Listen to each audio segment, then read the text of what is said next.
Hi everyone, my name's Dr. Matt Williams. I'm a tutor in politics and what is known as the Access Fellow here at Jesus College at the University of Oxford. So how should you prepare for an interview at a university like Oxford or Cambridge? What are some of the top tips for an admissions tutor like myself? Well, first of all, think about self-care, look after yourself, be sure that you are well slept and well watered and well fed before an interview because you're going to be using your brain a lot, obviously, and it can be quite tiring. And so making sure that you're just feeling well in yourself is a good idea. Also, I think good preparation psychologically is to remember that the interview at Oxford or Cambridge isn't really an interview at all, it's closer to a lesson. So I literally structure my interviews to be like the lessons that I teach at Oxford so that I can see how you would get along with that sort of teaching style.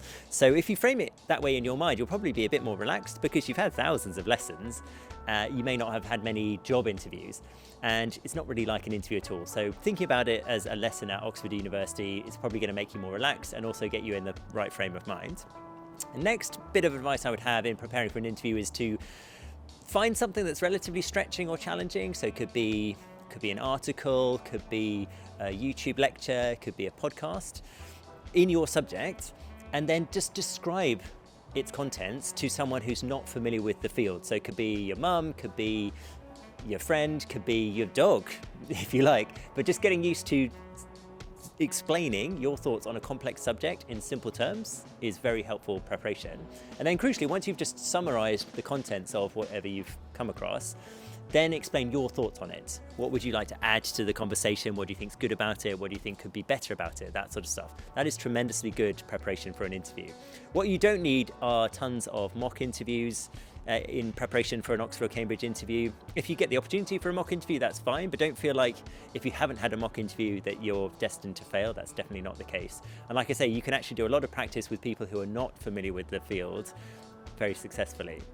Okay, some other things to bear in mind is it's well worth rereading your personal statement. You may be asked about it in the interview, so just making sure that you remember what you said in it is a good idea. If you are taking a course for which you require an A-level in that course, so that could include things like chemistry or maths, then making sure you're up to date with your studies is also a good idea because you may be asked about content from your A-level course or equivalent. Don't prepare set speeches because you won't be asked to just trot out specific things, you'll be asked to think on your feet. And so just coming out with set phrases is not a great idea. Okay, but those are my top tips for preparing for an interview at Oxford or Cambridge, and I wish you all the best. Try and enjoy it, have fun. Thanks, bye.